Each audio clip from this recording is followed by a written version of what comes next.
Começando o programa Sou Múltipla, com Cris Ferreira. O poder de poder fazer escolhas. Rádio Cloud Coaching. Olá, eu sou Cris Ferreira e não sei se você sabe, eu sou residente nos Estados Unidos e hoje eu quero falar sobre como é que está o clima aqui para os imigrantes. Eu quero falar um pouco sobre a legislação e trazer um pouco de informação para você que está no Brasil, que conhece pessoas que estão aqui nos Estados Unidos também, ou até para você que mora aqui, para a gente poder, de repente, trocar um pouco das nossas experiências e percepções. Eu sou uma mulher de 58 anos e moro como residente legal nos Estados Unidos há 5 anos.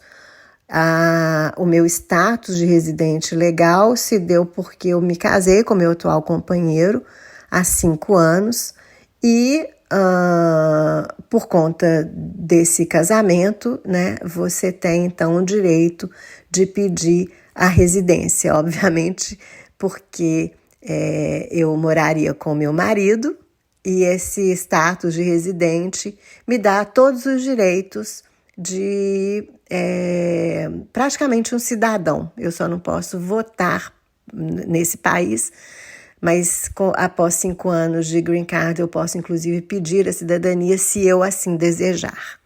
Mas eu tenho o direito, por exemplo, de trabalhar, eu tenho o direito de viajar, de sair do país quantas vezes eu quiser, desde que eu não fique mais de 6 meses fora do Brasil. E tenho também, obviamente, todos os deveres de um cidadão. Então, esse é o meu status. Por que eu estou dizendo isso? Porque existem vários tipos de status de imigrantes aqui nos Estados Unidos, como há também no Brasil e em vários outros países. Um outro tipo de status é o do estudante, que tem, então, um visto temporário para o período em que ele estiver estudando e muitas das vezes, na grande maioria das vezes, ele não tem direito de trabalhar. Um outro tipo de status é o de trabalho. Pode ser que você venha do Brasil, né, ou de outro país, com uma autorização de trabalhar para uma determinada empresa. Então, essa empresa, ela te contrata e ela justifica que você é a pessoa que precisa fazer esse trabalho nos Estados Unidos e normalmente também é um visto temporário. Depois você vai ter vários outros tipos de visto, como vistos que você pode entrar como investidor, como empresário, enfim. Então, tem várias maneiras de você estar legalizado neste país. O que acontece é que aqui, nesse país, existem hoje aproximadamente 11 milhões de imigrantes ilegais indocumentados. Pessoas que entraram não por vias legais ou até aquelas que entraram por uma via legal, por exemplo, com o visto de turista, tinha o direito de permanecer por no máximo 6 meses, mas extrapolou esse prazo, não voltou para o seu país de origem e continuou morando, trabalhando, muitas das vezes também, obviamente, ilegal. Você pode ter também aquelas que tentam entrar por fronteiras, que a gente sabe aí, os tais coiotes, pessoas que arriscam as suas vidas e muitas das quais, de fato, perderam vidas tentando entrar neste país. A gente sabe muito bem que os Estados Unidos, eles sempre também venderam essa imagem, né, essa coisa do sonho americano e muita gente tem o desejo de morar aqui. Além disso, a pobreza em vários outros lugares, problemas políticos, ditaduras, acabam fazendo com que as pessoas queiram sair das suas terras e imigrar para outros lugares e para os Estados Unidos. O que a gente precisa entender um pouquinho, trazendo da história, na verdade não é para justificar, porque existe uma soberania, todo país é soberano, e ele tem o direito de deportar os seus imigrantes que estão ilegais. Isso vale para os Estados Unidos, isso vale para o Brasil, isso vale para praticamente todos os países que tem como garantia, né, o direito de mandar de volta aquelas pessoas que não estão documentadas. E aí você vai falar, Cris, mas isso acontece desde sempre. Claro, acontece desde sempre, é um direito constitucional e é inclusive um dever, né, do presidente da República de ter essas políticas de deportação. O governo Obama, inclusive, foi o que mais deportou. O governo Biden é a mesma coisa, inclusive bem antes dele sair, chegou um avião em Minas Gerais, em Belo Horizonte, com imigrantes ainda na gestão Biden. E o primeiro avião que chegou no Brasil da gestão Trump foram de imigrantes que estavam detidos ainda no governo Biden. O que causou muita polêmica naquele caso foi que eles foram deportados num avião que teve problema, relatam que o ar-condicionado não estava funcionando, que os agentes de imigração foram violentos, que não foram nem até a comida, né? Tudo que aconteceu durante o voo foi bem complexo, assim, difícil, e eles estavam algemados nas mãos e nos pés quando eles desceram do avião em Manaus. O que acontece, só pararam em Manaus e desceram porque houve essa pane no avião e aí que ficou-se sabendo a situação daqueles imigrantes, 58, se eu não me engano. O que acontece é que, pela legislação, uma vez que sai do território, por exemplo, do espaço aéreo, né, dos Estados Unidos, essas pessoas não deveriam estar mais algemadas, uma vez que não são criminosos, não são bandidos. Qual é o crime, entre aspas, que essas pessoas cometeram? Estarem ilegais no país, que não é um crime, é simplesmente uma ilegalidade. Então, o governo brasileiro acabou entrando e mandou um avião da FAB para levar essas pessoas de Manaus até Belo Horizonte em condições, né, humanas.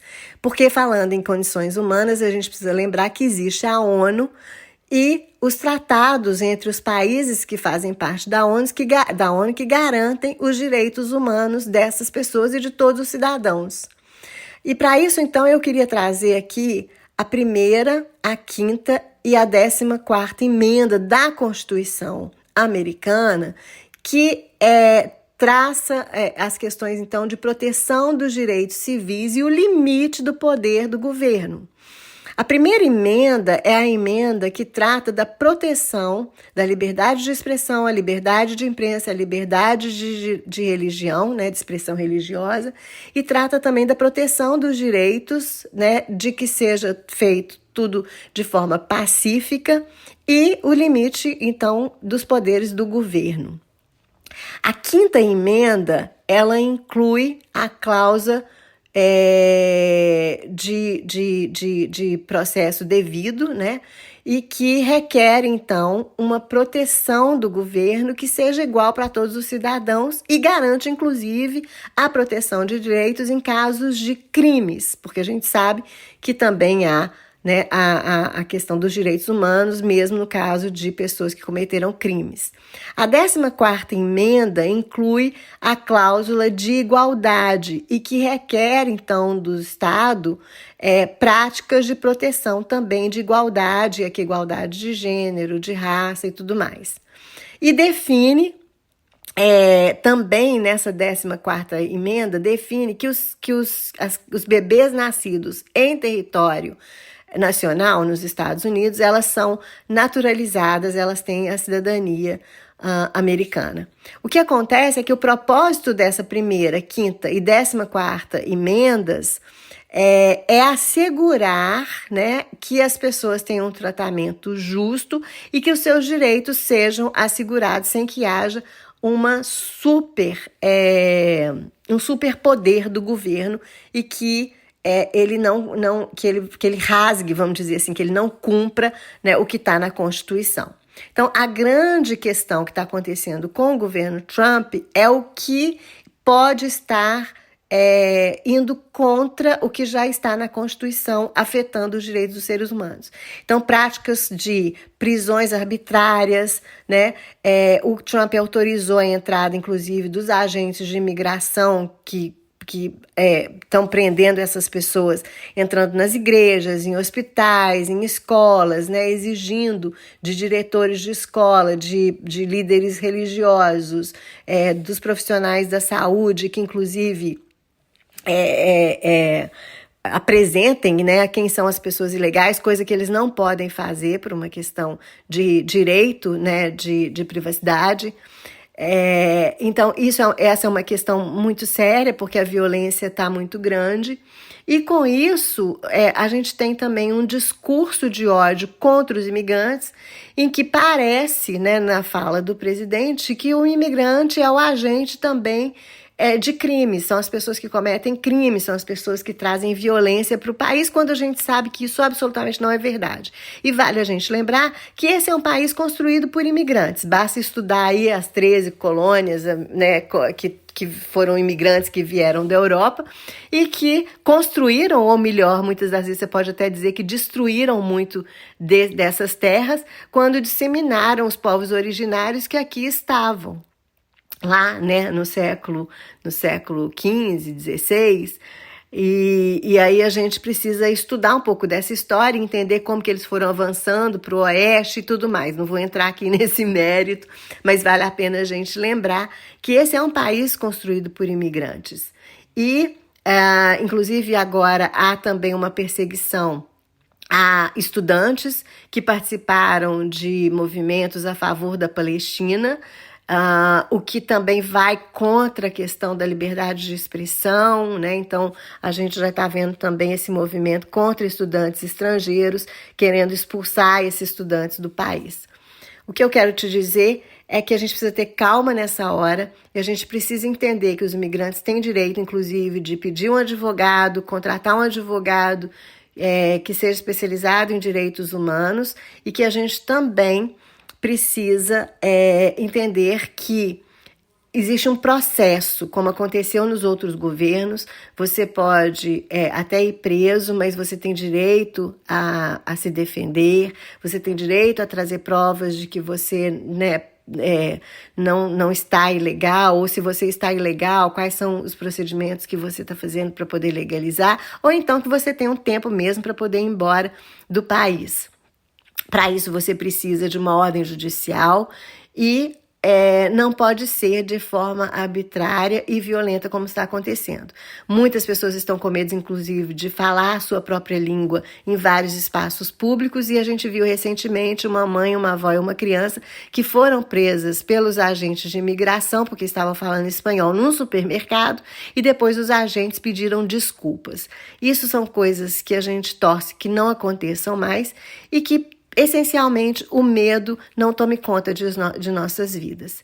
Então, se você gostou desse conteúdo, compartilha com as pessoas que você acha que podem se beneficiar dele também, e me siga em todas as redes sociais com @soukrisferreira.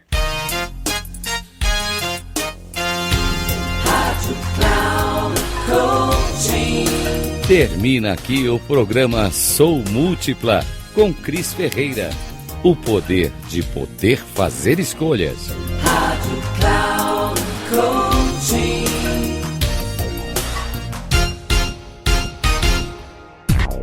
Ouça Sou Múltipla com Cris Ferreira. O poder de poder fazer escolhas. Sempre às quartas-feiras, às 8 da manhã, com reprise na quinta, às 12 horas, e na sexta, às 16 horas, aqui na Rádio Cloud Coaching. Acesse o nosso site radio.cloudcoaching.com.br e baixe nosso aplicativo na Google Store.